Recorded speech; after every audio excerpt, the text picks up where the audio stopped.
യിലും അദ്ദേഹം സേവനമനുഷ്ഠിച്ചിട്ടുണ്ട്. 2002 ഇദ്ദേഹം ഇന്ത്യയുടെ 11ാമത്തെ പ്രസിഡന്റ് ആകുന്നത്. ജനപ്രിയ പ്രസിഡന്റ് ആയിരുന്നു ഇദ്ദേഹം. ഏവരും വളരെയധികം ഇഷ്ടപ്പെട്ടു പോന്നിരുന്നു.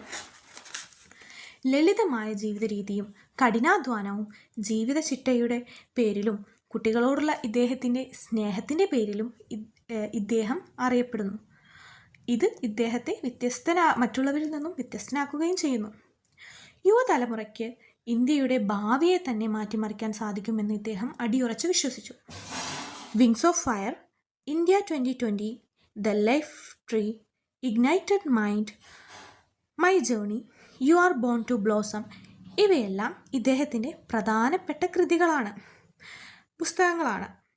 ഭാരത് രത്ന, പത്മഭൂഷൺ, പത്മവിഭൂഷൺ തുടങ്ങി നിരവധി അവാർഡുകൾ ഇദ്ദേഹം കരസ്ഥമാക്കിയിട്ടുണ്ട്. മേഘാലയയിലെ സിറ്റിയായ ഷില്ലോങ്ങിലെ ഇന്ത്യൻ ഇൻസ്റ്റിറ്റ്യൂട്ട് ഓഫ് മാനേജ്മെൻറ്റിൽ ലെക്ചർ എടുക്കുന്ന സമയത്ത് 2015 ജൂലൈ 15 മികച്ച അധ്യാപകൻ കൂടിയായ ഇദ്ദേഹം